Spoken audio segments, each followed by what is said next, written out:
Oh, we've got one person, got 2 people watching. That's nice. Thanks everyone for sticking around and coming to see. I hope you're able to hear me properly and you're able to see and everything. Today I'm going to read part of the Sherlock Holmes compilation, the whole stories.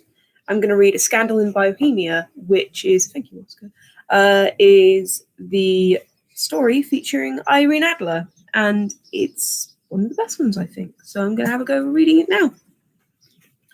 All right. Hope everyone is comfortable. I'll take a short break around chapter 2, but it should be all good. To Sherlock Holmes, she always is the woman. I have seldom heard him mention her under any other name. In his eyes, she eclipses and predominates the whole of her sex. It was not that he felt any emotion akin to love for Irene Adler. All emotions, and that one particularly, were abhorrent to his cold, precise, but admirably balanced mind. He was, I take it, the most perfect reasoning and observing machine the world had ever seen. But as a lover, he would have placed himself in a false position. He never spoke of the softer passions, save with a jibe and a sneer. They were admirable things for the observer, excellent for drawing from the veil from men's motives and actions, but for the trained reasoner to admit to such intrusions into his own delicate and finely adjusted temperament was to introduce a distracting factor which might throw upon a doubt on his mental results. Grit in a sensitive instrument, or a crack in one of his high-powered lenses, would be not more disturbing, but a strong emotion in a nature such as his. And yet there was but one woman to him, and that woman was the late Irene Adler, of dubious and questionable memory. I had seen little of Holmes lately. My marriage had drifted us away from each other. My own complete happiness, and the home-centred interests which rise from around a man who finds himself master of his own establishment, were sufficient to absorb all of my attention. While Holmes, who loathed every form of society with his whole Bohemian soul, remained in our lodgings in Baker Street, buried among his old books, alternating from week to week between cocaine and ambition, the drowsiness of the drug and the fierce energy of his own keen nature. He was still, as ever, deeply attracted to the study of crime, and occupied his immense faculties and extraordinary powers of observation in following out those clues and clearing up those mysteries which had been abandoned as hopeless by official police. From time to time, I heard some vague account of his doings, of his summons to Odessa in the case of the Trepoff murder, of his clearing up of the singular tragedy of the Atkinson brothers at Trincomalee, and finally the mission which he had accomplished so delicately and successfully for the reigning family of Holland. Beyond these signs of activity, however, I merely shared with all the readers of the daily press. I knew little of my former friend and companion. One night, it was on the 20th of March, 1888, I was returning from a journey to a patient, for I had now returned to civil practice. One on my way led me through Baker Street, as I passed the well-remembered door, which must be... The pages are very, very hard to turn in this book because they're so delicate.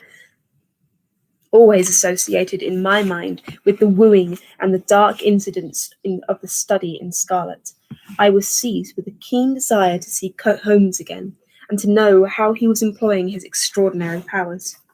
His rooms were brilliantly lit, and even as I looked up and saw his tall, spare figure pass twice in a dark silhouette against the blind, he was pacing the room swiftly, eagerly, with his head sunk upon his chest and his hands clasped behind him.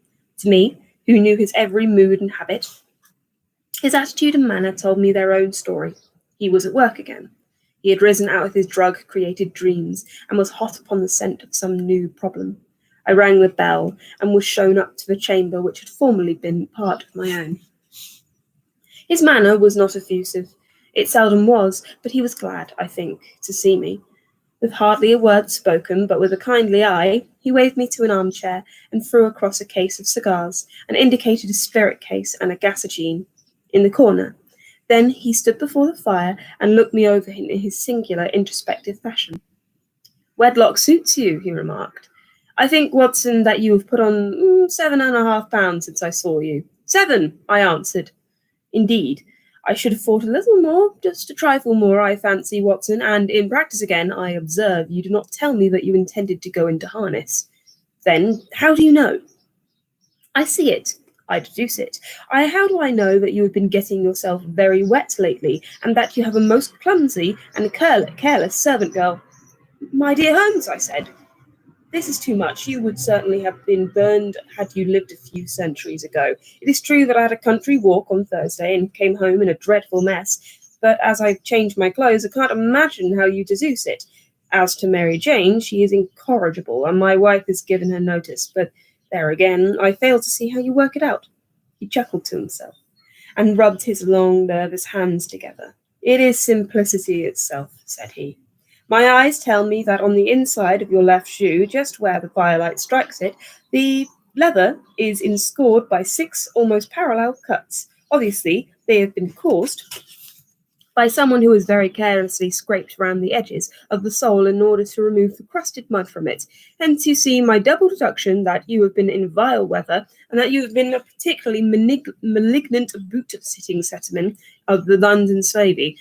As your practice, if a gentleman walks into my room smelling of iodoform, and with a black mark of silver nitrate upon his right forefinger, and a bulge to the right side of his top hat, where he has secreted his stethoscope, I must be dull indeed if I do not pronounce him to be an active member of the medical profession. I could not help laughing with ease when he explained the process of deduction. When I hear you give your reasons, I remarked, the thing always appears to me to be so ridiculously simple that I could easily do it myself, though at each successive instance of your reasoning I am baffled until you explain your process. Yet I believe that my eyes are as good as yours. Quite so, he answered, lighting a cigarette and throwing himself down in an armchair. You see, you do not observe. The distinction is clear. For example, you have frequently seen the steps which lead up the hall to this room. Frequently. How often? Well, hundreds of times. Then how many are there? How many? I don't know. Quite so. You have not observed, yet you have seen. This is just my point. Now, there are 17 steps because I have both seen and observed. By the way, since you are interested in these little problems, and since you are good enough to chronicle 1 or 2 of my trifling experiences, you may be interested in this. He threw over a sheet of thick, pink-tinted notepaper, which had been lying upon the table. It came by the last post, said he. Read it aloud. The note was undated, and without either signature or address. There will call upon you tonight at 7:45, it said, a gentleman who desires to consult you upon a matter of the very deepest moment. Your recent services to one of the royal houses of Europe have shown that you may be safely trusted with matters which are an importance which can hardly be exaggerated. This account of you we have from all quarters received. Be in your chamber, then, at this hour, and do not take amiss if your visitor wears a mask. This is indeed a mystery, I remarked. What can you imagine it means? I have no data yet. It is a capital mistake to theorize before one has data. Insensibly, one begins to twist facts to suit theories instead of theories to suit facts.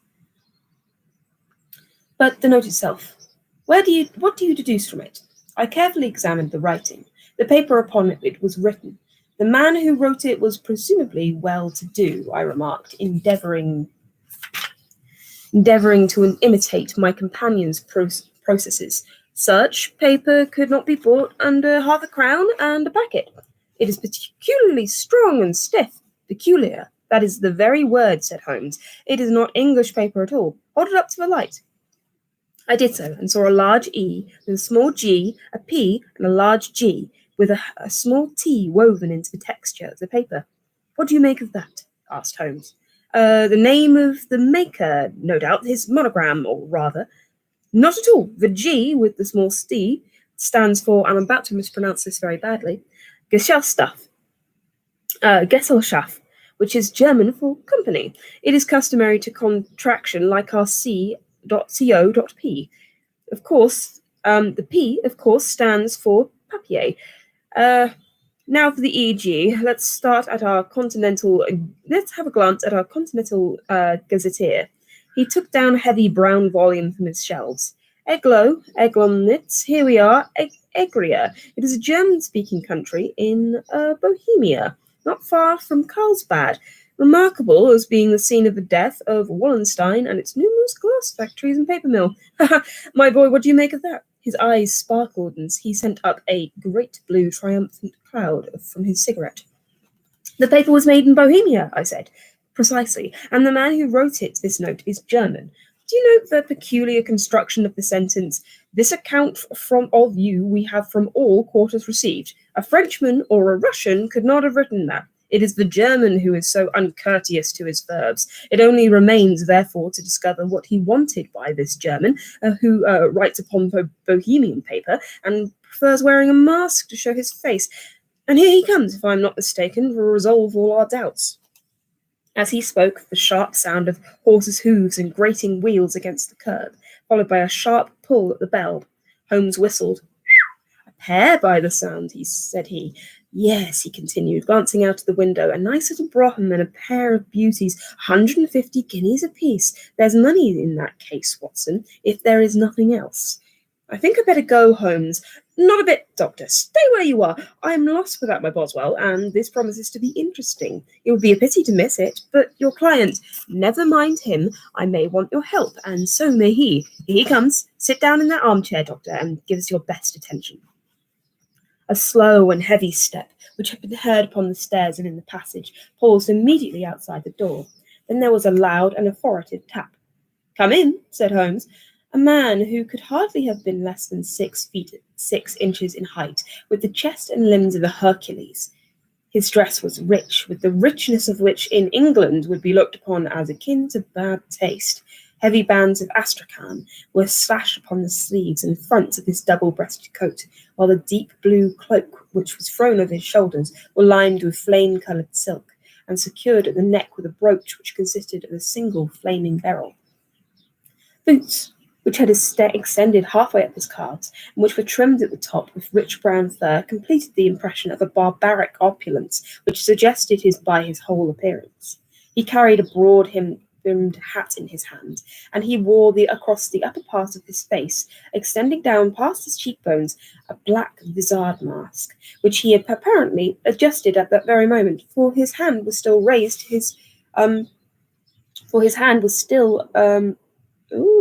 Still raised to it as he entered.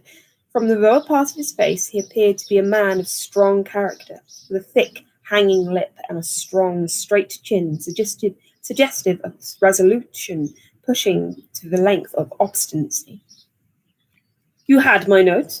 He asked with a deep, harsh voice and a strongly marked German accent, which I will note I'm very bad at German accents, so it might come out a bit French. I'm very sorry about that. I told you I would call. He looked from one to the other of us, uncertain which to address. Pray take a seat, said Holmes. This is my colleague and friend, Dr. Watson, who is occasionally good enough to help me in my cases. Whom do I have the honour to address? You may address me as Count von Kram, a Bohemian noble. I understand that this gentleman, this friend of yours, is a man of honour and discretion, who I may trust with a matter of most extreme importance. If not, I should prefer much to communicate with you alone. I rose to go, but Holmes caught me by the wrist and pushed me back into my chair. It is both or none, said he. You may say this before the gentleman anything which you may say to me. The Count shrugged his broad shoulders. Then I must begin by binding you both to absolute secrecy for 2 years. At the end of the time, the matter will be of no importance. At present, it is too much to say that any thought of such weight may be an influence upon European history. I promise, said Holmes. And I. You will excuse this mask, he continued our strange visitor. The august person who employs me wished his agents to be unknown to you, and I may confess at once that the title by which I have just called myself is not exactly my own. I was aware of it, said Holmes dryly. The circumstances are of great delicacy, and every precaution has to be taken to quench what might be an immense scandal and seriously compromise the reigning families of Europe. To speak plainly, the matters implicate the great house of Ormstein, hereditary kings of Bohemia. I was aware of that, murmured Holmes, settling down in his armchair and closing his eyes. Our visitor glanced with some apparent surprise at the languid, lounging figure of a man who had no doubt depicted him to be the most incisive reasoner and the most energetic agent in Europe. Holmes slowly reopened his eyes and looked impatiently at his gigantic client. If your Majesty would condescend... excuse me, wrong accent. If your Majesty would condescend to state your case, he remarked, I should better be able to advise you. The man sprang from his chair and paced up and down the room in uncontrollable agitation. Then, with a gesture of desperation, he tore the mask from his face and hurled it upon the ground. You are right, he cried. I am the king. Why should I attempt to conceal it? Why, indeed, murmured Holmes. Your Majesty had not spoken before I was aware that I was addressing Wilhelm von Gostrich, Sigismund von Ormstein, Grand Duke of Castelfelstein and hereditary King of Bohemia. But you can understand, said our strange visitor, sitting down once more and passing his hand over his high white forehead. You cannot understand that I am not accustomed to doing such business on my own person, yet the matter was so delicate that I could not confide it to an agent without putting myself upon his power. I have come incognito from Prague, and the purpose of consulting you. Then pray, consult, said Holmes, shutting his eyes once more. The facts are briefly these. Some years ago, during a lengthy visit to Warsaw, I made acquaintance with one of a well-known adventuress, Irene Adler. The name is no doubt familiar to you. Kindly look her up on my index, Doctor, murmured Holmes without opening his eyes. For many years he had adopted a system of docketing all paragraphs concerning men and things, so it was difficult to name a subject or person which he could not at once furnish with information. In this case, I had found her biography sandwiched between that of the Hebrew rabbi and that of the staff commander who had written a monograph upon deep-sea fishes. Let me see... born in New Jersey in the year 1858, a contralto, a La Scala, prima donna, Imperial Opera of Warsaw, yes, retired from operatic stage, living in London, quite so. Your Majesty, as I understand, became entangled with this young person, wrote her some compromising letters, and is now desirous of getting those letters back. Precisely, but how? Was there a secret marriage? None. No legal papers or certificates? None. Then I fail to follow, Your Majesty, if this young person should produce her letters blackmailing for other purposes. How is she to prove their authenticity? There is writing. Forgery. My private notepaper. Stolen. My own seal. Imitated. My photograph. What? We are both in the photograph. Oh dear, this is very bad. Your Majesty has indeed committed an indiscretion. I was mad, insane. You have compromised yourself seriously. I was only the Crown Prince then. I was young, but I am 30 now. It must be recovered. We have tried and failed. Your Majesty must pay. It must be bought. She will not sell. Stolen, then. 5 attempts have been made. Twice burglars in my pay ransacked her... What was ransacked? House. And once we diverted her luggage when she travelled. Twice she has been waylaid. There have been no result. No sign of it? Absolutely none. Holmes laughed. It is a pretty little problem, said he, but a very serious one to me, returned the king reproachfully. Very indeed, and what does that propose to do with the photograph? To ruin me. But how? I'm about to be married. So I have heard, to Clotilde Lothman von Saxe-Meiningen, even, second daughter of the King of Scandinavia. You may know the strict principles of her family. She is herself a sturdy soul of delicacy. A shadow of doubt to my contact may bring the matter to an end. And Irene Adler threatens to send them the photograph. And she will do it. I know that she will do it. You do not know her. She has a soul of steel. She has the face of the most beautiful of women, but the mind of the most resolute of men. Rather that I should marry another woman, there are no lengths to which she would not go. None. And you are sure she has not sent it yet? I am sure. And why? Because she has said she would send it on the day when the betrothal was publicly proclaimed, and that will be next Monday. We have... Excuse me. The German is getting to my throat. Oh, then we have 3 days yet, said Holmes with a yawn. That is very fortunate, as I do have one or two matters of importance to look into just at the present. Your Majesty will, of course, stay in London for the present? Certainly. You will find me at Langham under the name of Count von Kram. And I shall drop you a line to let you know how we have progress. Pray do so. I shall be all anxiety. Then, as to money, you have carte blanche. Absolutely. Let me tell you that I will give one of the provinces of my kingdom to have that photograph. And for present expenses, the king took a heavy chamois leather bag from him to his cloak and laid it on the table.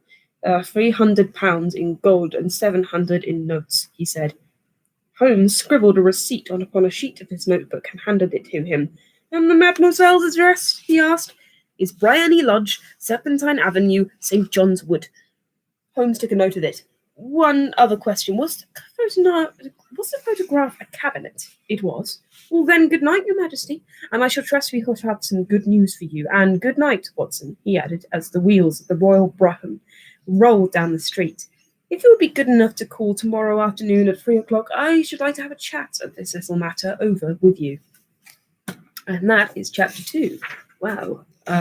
So far, Holmes has been giant dick, as usual.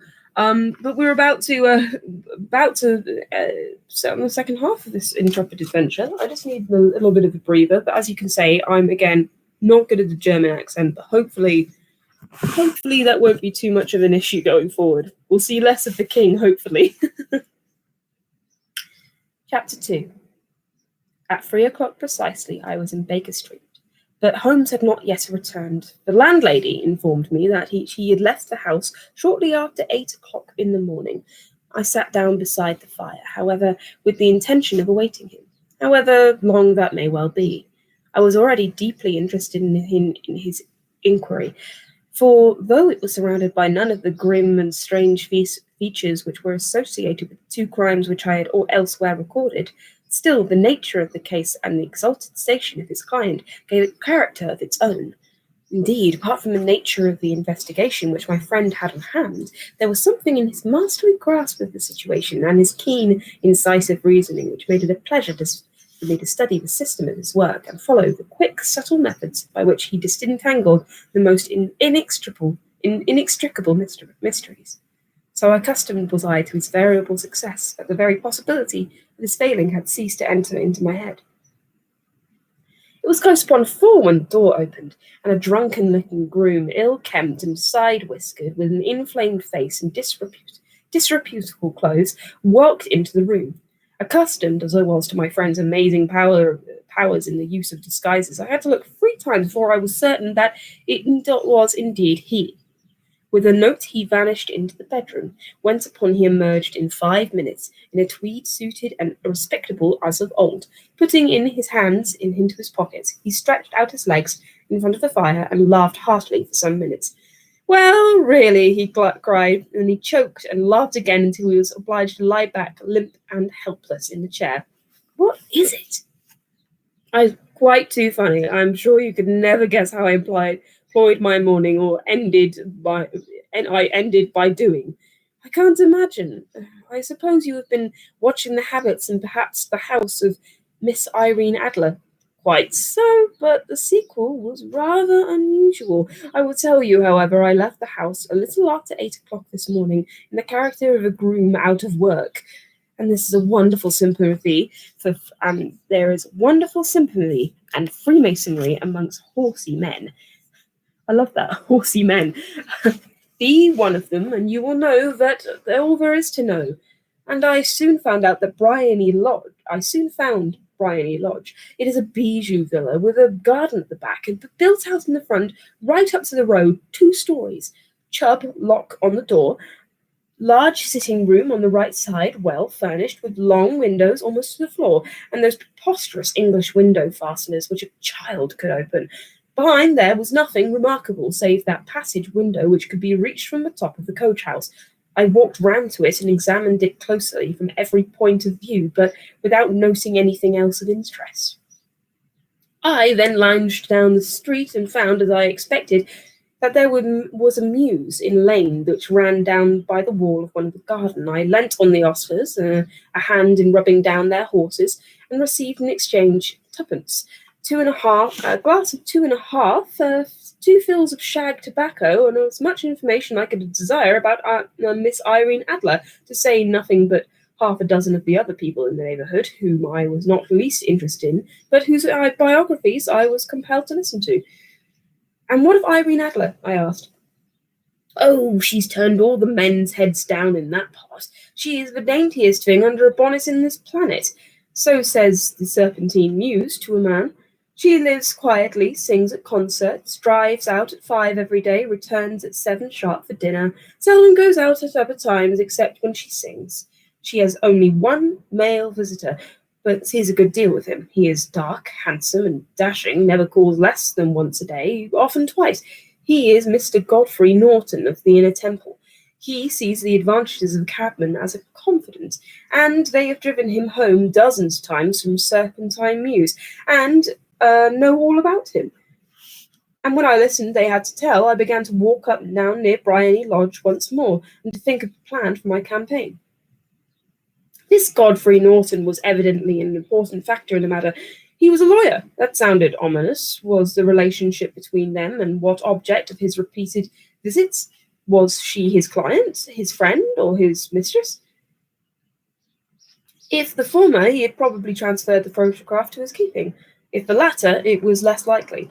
On the issue of this question depended on whether I should continue my work at Bryony Lodge, or turn my attention to the gentlemen's chambers as in the Temple. It was a delicate point, and it had widened the field of my inquiry. I fear I bore you with these details, but let it be with my little difficulties that you are to understand the situation. I am following you closely, I answered.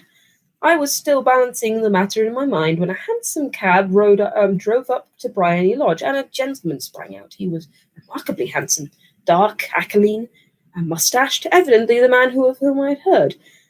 He appeared to be in a great hurry, shouted to the cabman to wait, brushed past the maid, who opened the door with an air of a man who was thoroughly at home. He was in the house of about half an hour, and I could catch glimpses of him in the windows in the sitting room, pacing up and down, talking excitedly and waving his arms. Of her I could see nothing. Presently he emerged, looking even more flurried than before, as he stepped up to the cab, pulled a gold watch from his pocket, and looked at it earnestly. Drive like the devil, he shouted. First to Gross and Hankey's in Regent Street, then to Church of St. Monica on Edgware Road. Half a guinea if you do it in 20 minutes. Away they went, and I was wondering whether I would do well to follow them up the lane and came to a neat little landau. The coachman with his coat only half buttoned and his tie under his ear, while all the tags in his harness were sticking out of his buckles. It hadn't pulled up before she shot out of the door and into it. I only caught a glimpse of her at the moment, but she was a lovely woman, with a face that a man might die for. The Church of St. Monica, John, she cried, and half a sovereign if you reach it in 20 minutes. This is quite too good to lose, Watson. I was just balancing whether I should run for it, or whether I should perch behind her in a landau, when a cab came through the street. The driver looked twice as shabby as such a shabby fare, but I jumped in before he could object. The Church of St. Monica, said I, and half a sovereign if you reach it in 20 minutes. It was 25 minutes to 12, of course, and it was clear enough that what was in the wind. My cabby drove fast, and I don't think I could have ever driven faster, but the others were there before us. The cab and the landau was with their steaming horses were in front of the door when I arrived. I paid the man and hurried into the church. There was not a soul there who save the two who I had followed, and surpliced a clergyman who seemed to be expostulating with them. They were all three standing not in front of the altar. I lounged up the side, side aisle like any other idler who'd just dropped into church. Suddenly, to my surprise, the three at the altar faced round to see me, and Godfrey Norton came running as hard as he could towards me. "Thank God! You'll do! Come, come!" "What then?" I asked. "Come, man, only 3 minutes, or it won't be legal." I was half dragged up to the altar, and before I knew where I was, I found myself mumbling responses which were whispered in my ear, and vouching for things of which I knew nothing, and generally assisting in the secure tying up of Irene Adler, spinster, to Godfrey Norton, bachelor. And it was all done in an instant, and there was a gentleman thanking me on one side of the lady on the other, and the clergyman beamed me in front. It was the most preposterous position which I could ever find myself in my life, and it was the thought of which started me laughing just now. It seems that there had been some informality about their license. And that the clergyman absolutely refused to marry them without a witness of some sort. One moment, please. A witness of some sort of my lucky appearance has saved the bridegroom from having to sally out into the streets in search of a best man. The bride gave me a sovereign, and I mean to wear it on my watch chain in memory of the occasion. "Well, this is very unexpected turn of affairs," said I. "And what then?" I found my plans very seriously menaced. It looked as if the pair might take an immediate departure, so it was necessitate very prompt and energetic measures on my part. At the church door, however, they separated, and driving back to the temple, and she to her own house. "I shall drive out in the park at 5 as usual," she said, as she left him. I heard no more. They drove away in different directions, and I went off to make my own arrangements, which are some cold beef and a glass of beer, he answered, ringing the bell. I have been too busy to think of food. I'm likely to be busier still this evening. By the way, Doctor, I shall want your cooperation." "I shall be delighted." "You don't mind breaking the law?" "Not in the least." "Nor running a chance of arrest?" "Not in good cause." "Oh, the cause is excellent." "Then I am your man." "I was sure that I might rely on you." "But what is it that you wish?" "When Mrs. Turner has brought in the tray, I shall make it clear to you. Now," he said as he turned hungrily on a simple fare that our landlady had provided, "I must discuss it while I eat, for I have not much time. It is nearly 5 now. In 2 hours we must be in the scene of action. Miss Irene, or Madame, rather, Madam even, returns from her driver at 7. We must be at Briney Lodge to meet her." "And what then?" "You must leave it to me. I have already arranged what is to occur. There is only one point in which I must insist. You must not interfere. Come what may, you understand? Am I to be neutral?" "Do nothing whatsoever. There will probably be some small unpleasantness. Do not join in it. It will end on my being conveyed into the house. 4 or 5 minutes afterwards, in the sitting room, the window will open, and you are to station yourself close to that open window. Yes, you are to watch me, for I will be visible to you. Yes, and when I raise my hand, so you will be thrown into the room what I give you to throw. And so you'll throw into the room what I give you to throw, and will at the same time raise cry of a fire. You will follow me entirely." "It is nothing very formidable," he said, taking a long cigar-shaped roll from his pocket. "It is an ordinary plumber's smoke rocket, fitted at the cap with either end to make it self-lighting. Your task is confined to that. When you raise a cry of fire, you will be taken up by quite a number of people. Then may walk to the end of the street, and I will rejoin you in 10 minutes. I hope that I have made myself clear. I am to remain neutral, get near the window, watch you, at the signal, throw in this object, and then rise a cry of a fire, to await you at the corner of the street. Precisely. Then you may entirely rely on me. That is excellent, I think. Perhaps it is almost time that I prepare the new role I have to play." He disappeared into his bedroom, and returned in a few minutes in the character of an amiable and simple-minded nonconformist clergyman. His broad black hat, his baggy trousers, his white tie, his sympathetic smile, and general look of peering and benevolent curiosity were such as Mr. John Hare alone could have been equalled. It is not merely that Holmes changed his costume. His expression, his manner, his very soul seemed to vary with every fresh part he assumed. The stage lost to a fine actor, even as science lost to an acute reasoner. he became when he became a specialist in crime. It was 6:15 when he left Baker Street, and still wanted 10 minutes to the hour when we find ourselves in Serpentine Avenue.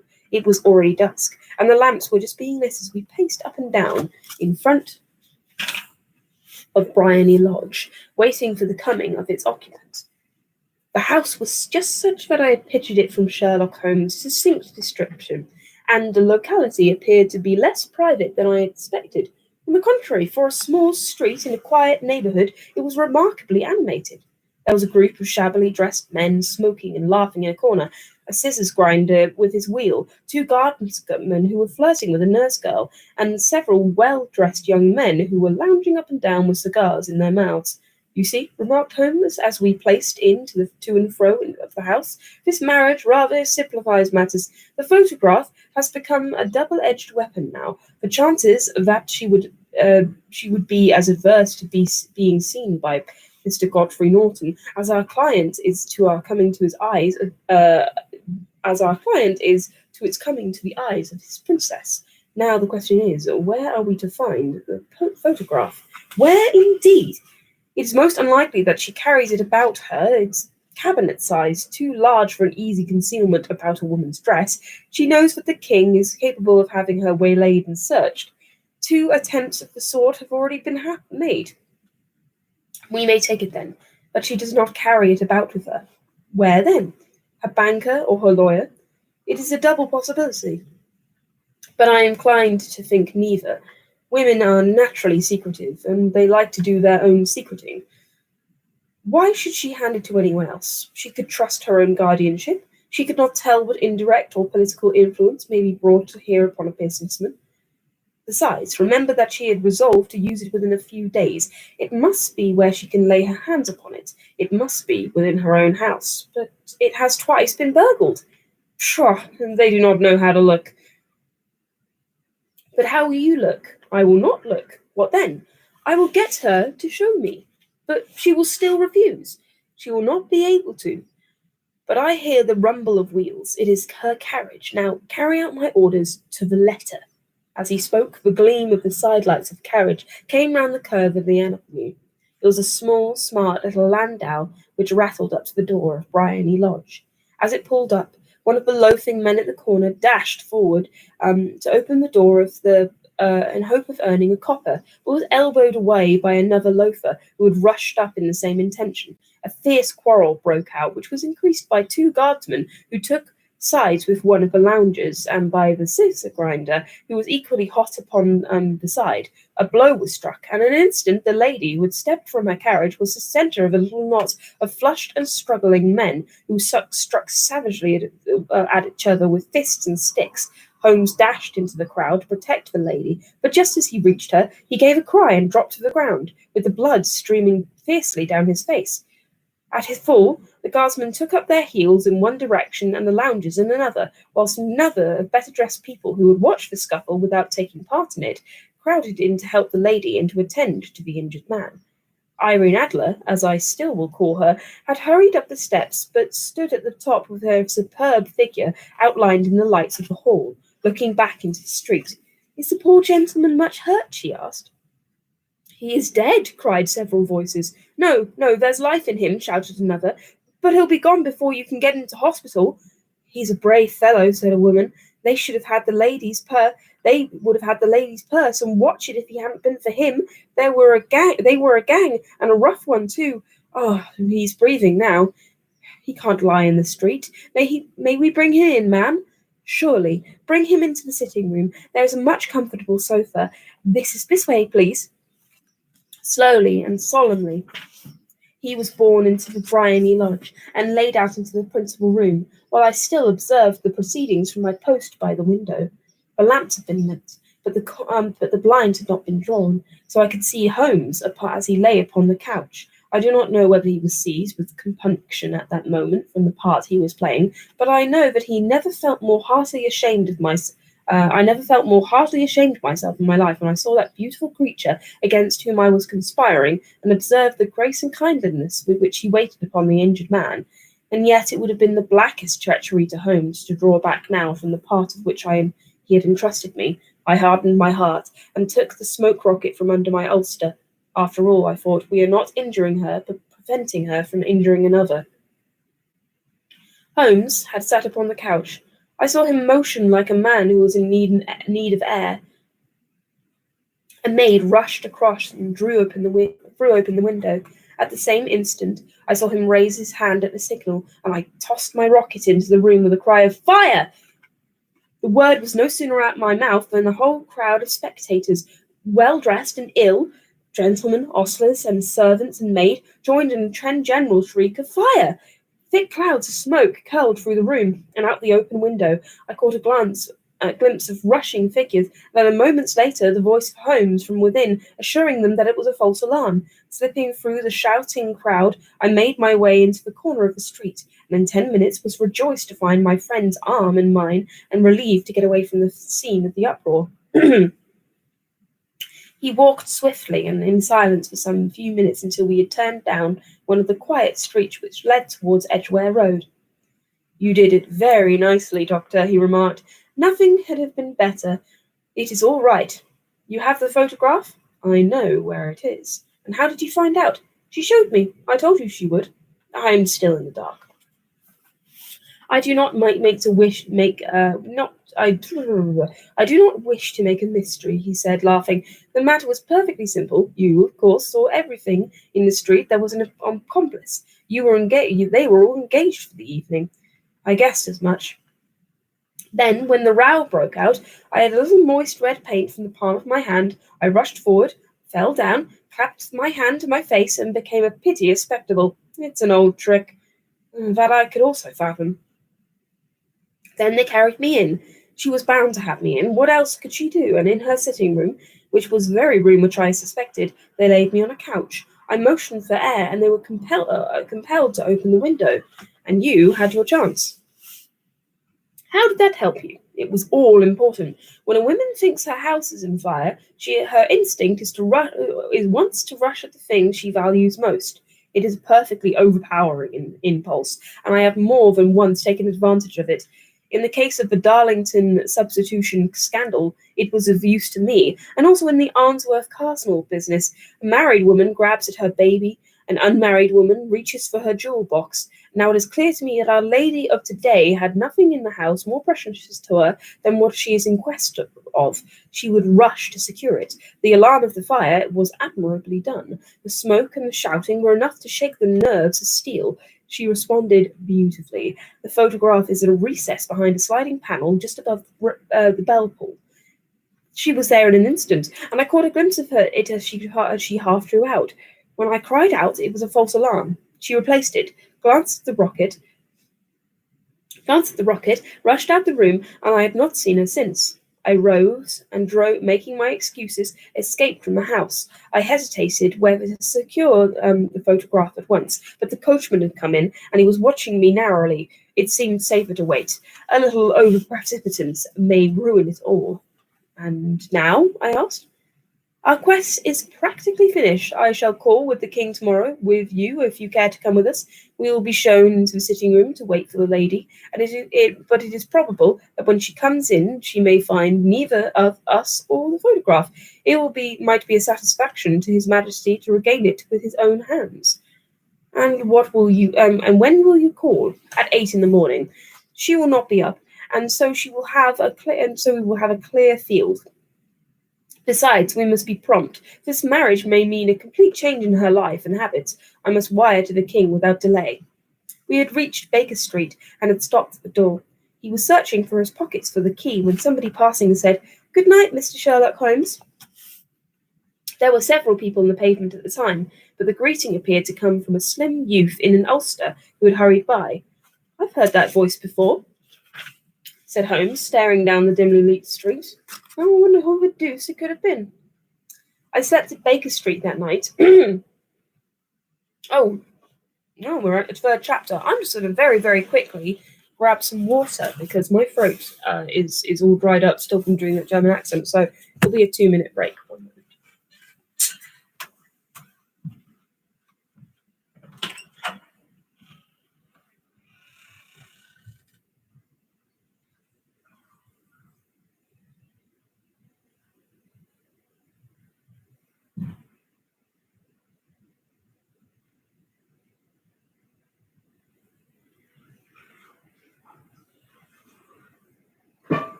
Well, I hope everyone's enjoying it so far. How many people have we got? We've got 3. Thank you very much for tuning in.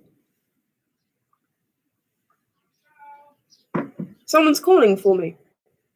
I will tell them that they will have to come back later because I'm trying to read Sherlock Holmes. One moment.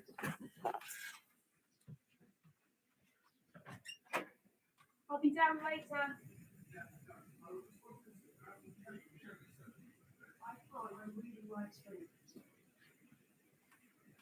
Sorry. Of course, someone disturbs me just when I'm trying to read books on a live stream. Everything is fine, but I hope you guys are enjoying yourselves. I know this is much longer than the 20 minutes I said it would be, but you know, I like listening to things in the background. So, chapter 3. Holmes has just said what the deuce. So we know trouble is afoot. I slept at Baker Street that night, and we were both engaged upon our toast and coffee in the morning, when the King of Bohemia rushed into the room. "You have really got it," he cried, grasping Sherlock Holmes by either shoulder and looking eagerly into his face. "Not yet. But you have hopes?" "I have hopes." "Then come, I am all impatience to be gone. We must have a cab. No, my brougham is waiting. Then that will simplify matters." We descended and started off once more for Briony Lodge. "Irene Adler is married," remarked Holmes. "Married? When?" "Yesterday." "But to whom?" "To an English lawyer named Norton." "Oh, but she could not love him." "I'm in hopes that she does." "Why in hopes?" "Because it would spare your Majesty all fear of future annoyance. If the lady loves her husband, she does not love your Majesty. If she does not love your Majesty, then there is no reason that she should interfere with your Majesty's plan." "It is true, and yet, well, I wish I could have, she could have been of my own station. What a queen she would have made." He relapsed into a moody silence, which was not broken until we drew up to Serpentine Avenue. The door of Briony Lodge was open, and an elderly woman stood in the steps. She watched us with a sardonic eye as we stepped from the brougham. "Mr. Sherlock Holmes, I believe," said she. "I am Mr. Holmes," answered my companion, looking at her with a questioning and rather startled gaze. "Indeed, my mistress told me that you were likely to call. She left this morning with her husband for the 5:15 train from Charing Cross for the Continent." "What?" Sherlock Holmes staggered back, white with chagrin and surprise. "What do you mean she's left England? Never to return?" "And the papers?" said the king hoarsely. "All is lost." "We shall see." Holmes pushed past the servant and rushed into the drawing-room, followed by the king and myself. The furniture was scattered about in every direction, with dismantled shelves and open drawers, as if the lady had hurriedly ransacked them before her flight. Holmes rushed at the bell-pull, tore back a small sliding shutter, plunging in his hand, pulled out a photograph and a letter. The photograph was of Irene Adler, herself in an evening dress, and the letter was superscribed, "To Sherlock Holmes, Esquire, to be left till called for." My friend tore it open, and we all 3 read it together. It was dated at midnight of the preceding night, and ran in this way: "My dear Mr. Sherlock Holmes, you really did it very well. You took me in completely. Until the alarm of fire, I had not a suspicion. But then, until I found how I betrayed myself, I began to think. I had warned you months ago, and had told you that if the king employed an agent, it would certainly be you, and your address had been given to me. Yet, with all this, you made me reveal what you wanted to know. Even after I became suspicious, I found it hard to think of evil of such a dear kind old clergyman. But you know, I have been trained myself as an actress. Male costume is nothing new to me. I often take advantage of the freedom for which it gives. I sent John, the coachman, to watch you, ran upstairs, got into my walking clothes, as I call them, and came down as you departed. Well, I followed you to your door, so made sure that I was really an object of interest of the celebrated Mr. Holmes." Then I rather impudently wished you a good night and started for the temple to see my husband. We both thought the best resource was flight, and pursued by such an formidable antagonist. So you will find the nest empty when you call tomorrow. As for the photograph, your client may rest in peace. I love, and I am loved by a better man than he. The king may do what he will without hindrance from one who he is cruelly wronged. I keep it only to safeguard myself and to preserve a weapon which will always secure me from any steps that he might take in the future. I leave a photograph which he might care to possess, and I remain, Mr. Dear Sherlock Holmes, very truly yours, Irene Norton, née Adler. What a woman! Oh, what a woman! Cried the King of Bohemia when we had all three read this epistle. Did I not tell you how quick and resolute she was? Would she had not made an admirable queen? Is it not a pity that she was not on my level? From what I have seen of the lady, she seems indeed to be on a very different level from your Majesty, said Holmes coldly. I am sorry that I have not been able to bring your Majesty's business to a more successful conclusion.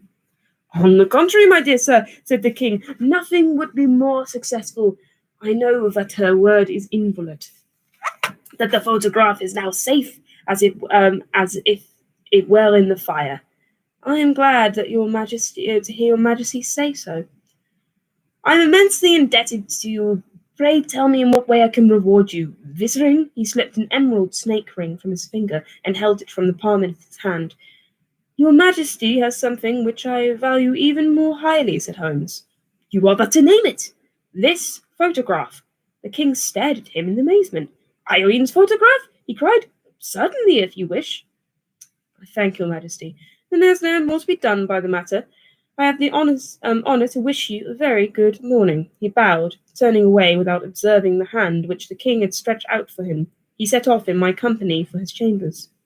And that was how a great scandal threatened to affect the kingdom of Bohemia, and how the best plans of Mr. Sherlock Holmes were beaten by a woman's wit.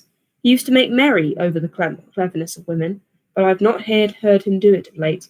When he speaks of Irene Adler, when he refers to her photograph, it is always under the honourable title of the woman. And that's it. That's it.